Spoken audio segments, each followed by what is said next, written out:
Assalamualaikum warahmatullahi wabarakatuh. Selamat pagi anak-anak. Bagaimana kabar kalian hari ini?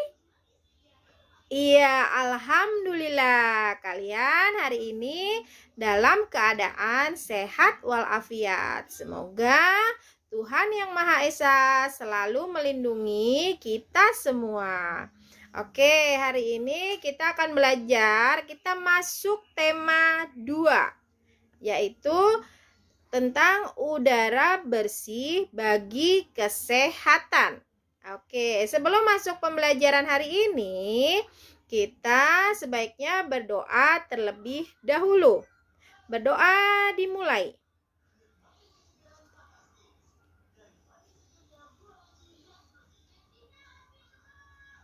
Berdoa selesai.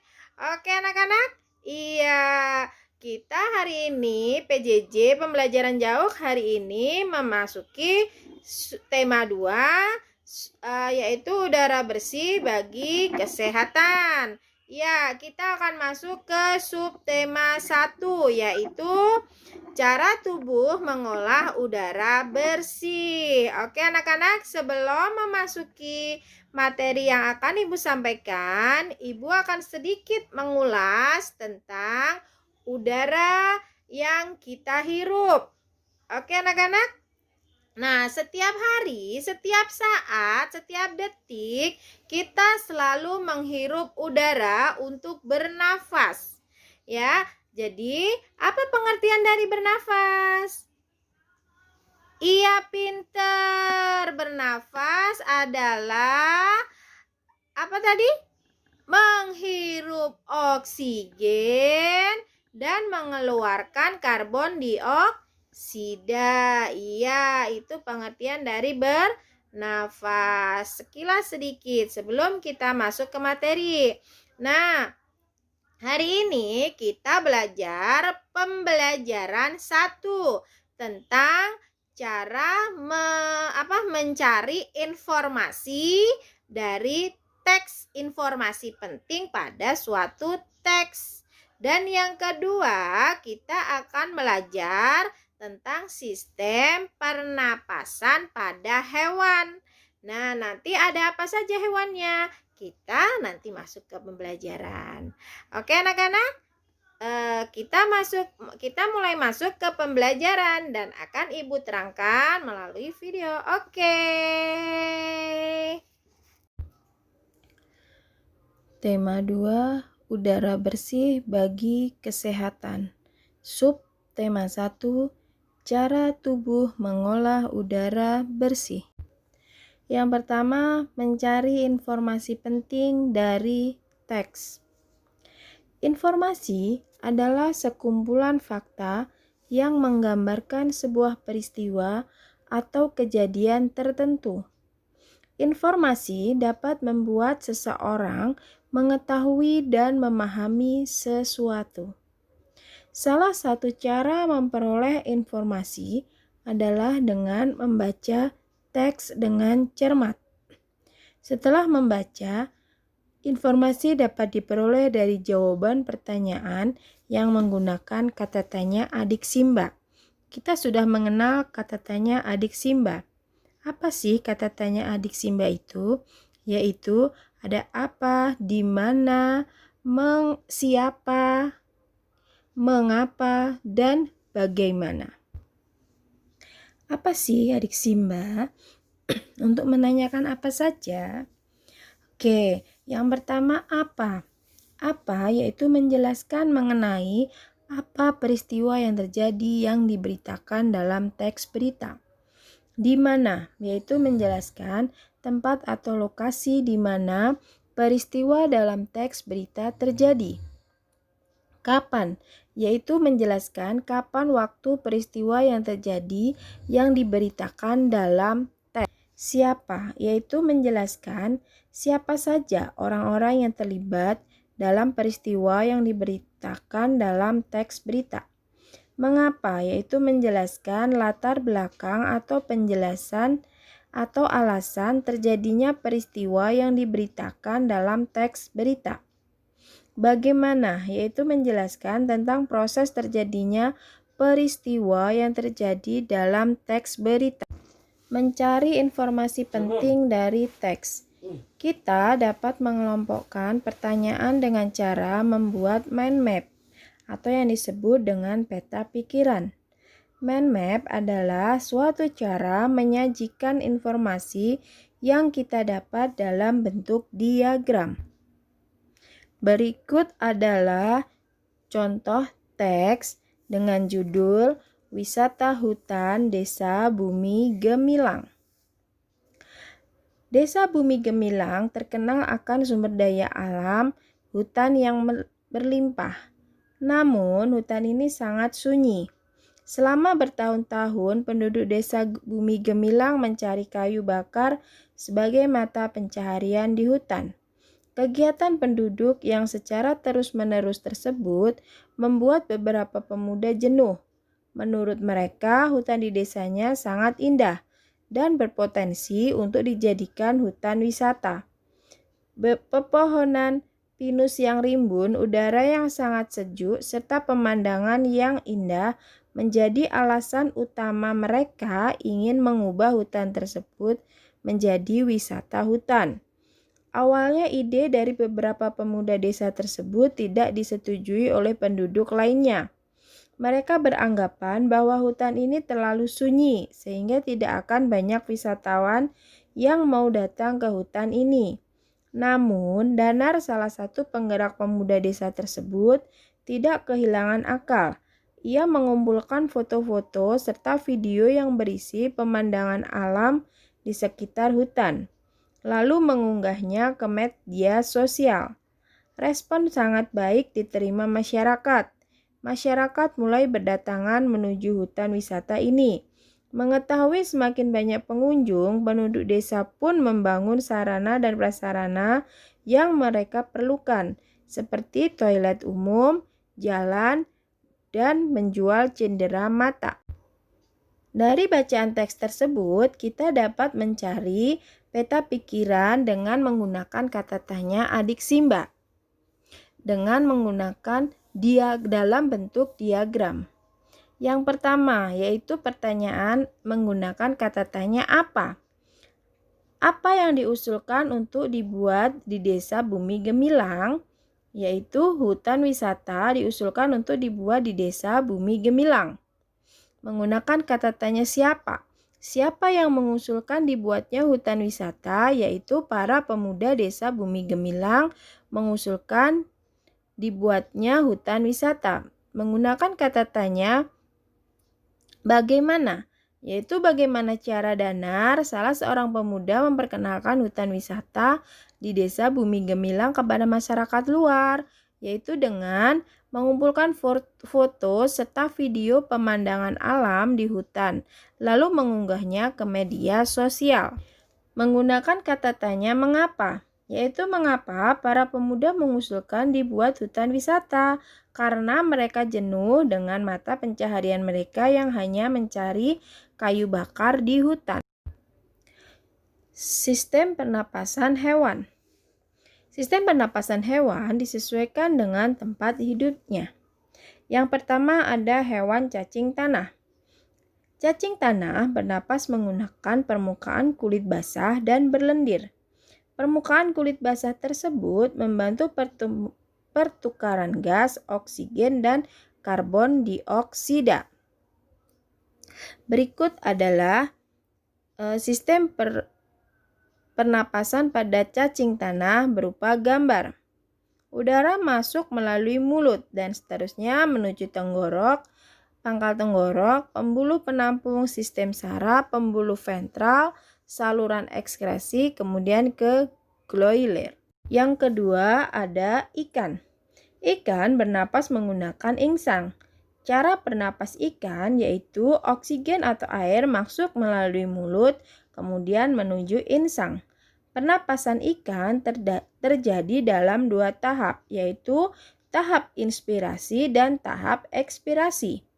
Tahap inspirasi yaitu air masuk melalui mulut, bersamaan dengan itu tutup insang menutup sehingga air mengalir ke dalam insang.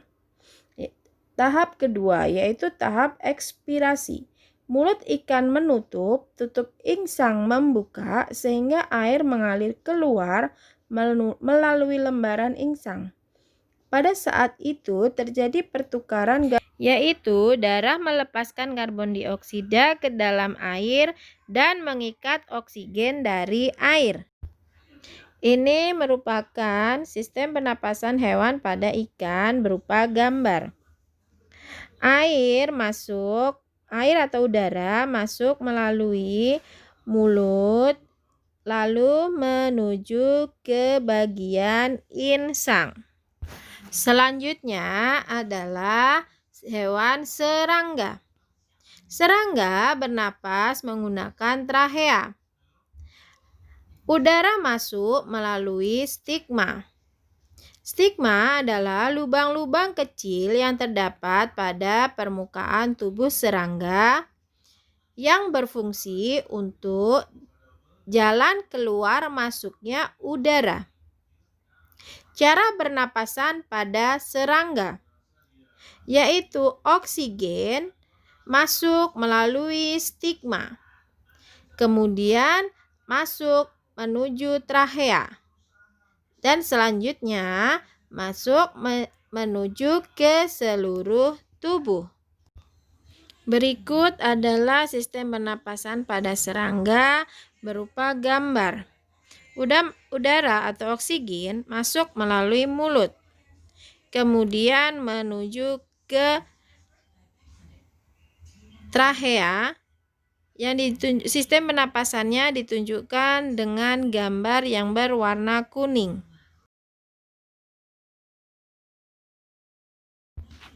Sistem pernapasan amfibi atau yang sering kita melihatnya atau kita kenal amfibi itu adalah hewan katak.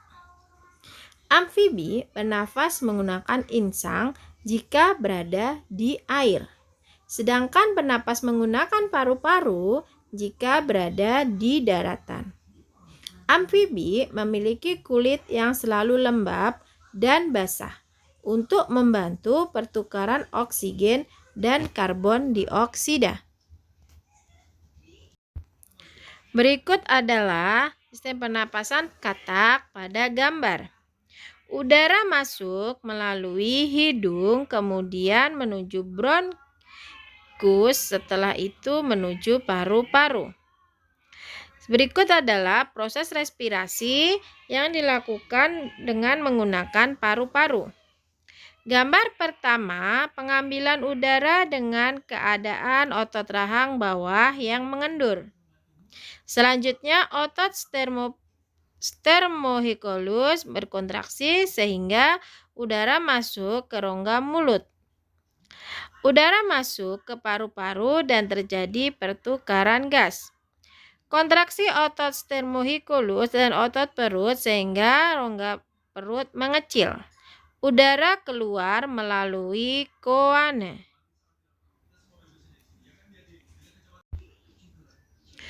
Reptilia. Reptilia bernapas menggunakan paru-paru.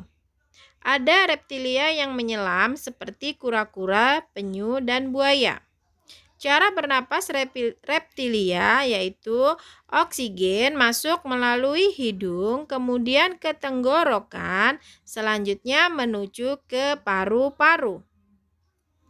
Berikut adalah sistem pernapasan pada hewan reptilia. Udara masuk melalui mulut, selanjutnya ke trachea menuju ke lung atau paru-paru.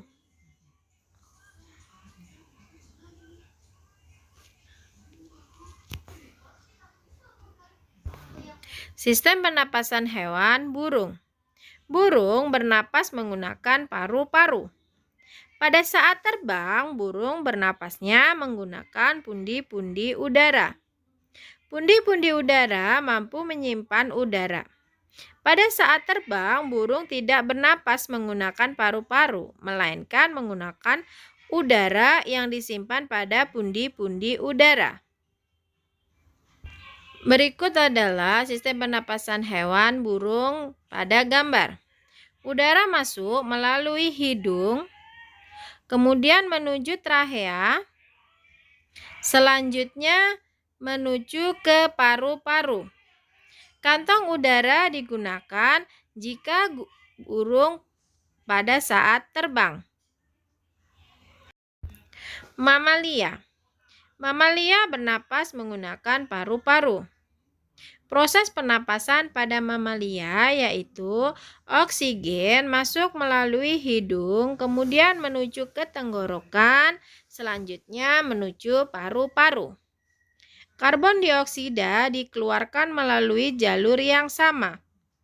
Mamalia yang hidup di air bernapas dengan cara memunculkan diri ke permukaan air secara berkala untuk mengambil udara. Berikut contoh sistem pernapasan pada hewan mamalia yaitu kuda. Udara masuk melalui hidung, kemudian menuju ke trachea, selanjutnya ke paru-paru. Di paru-paru terdapat bronkiolus. Pernapasan pada mamalia prosesnya hampir sama pada manusia. Berikut adalah contoh mamalia yang hidupnya di air. Udara masuk melalui mulut, kemudian ke esofagus, laring, selanjutnya menuju ke paru-paru. Pada hewan mamalia yang hidup di air, proses pernafasannya dengan cara memunculkan bagian tubuhnya ke permukaan air untuk mengambil udara di atas air.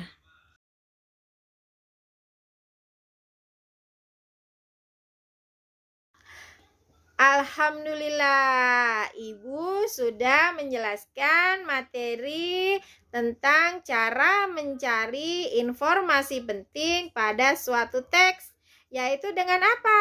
Dengan membuat mind map atau peta pikiran. Iya, yaitu dengan membuat diagram dan dengan menjawab pertanyaan-pertanyaan menggunakan kata tanya adik Simba, yaitu apa, di mana, siapa, mengapa, dan bagaimana. Dan kalian sudah menyimak tentang apa? Sistem pernapasan pada hewan, yaitu pada ikan, mamalia, reptilia. Apalagi anak-anak? Iya, ada amfibi, ada serangga, dan masih banyak lagi. Oke anak-anak, pembelajaran hari ini cukup sekian. Nanti kita lanjut besok. Sebelum mengakhiri pembelajaran hari ini, kita berdoa terlebih dahulu supaya apa ilmu yang kita dapat bermanfaat bagi kita. Oke, berdoa menurut keyakinan masing-masing. Berdoa dimulai.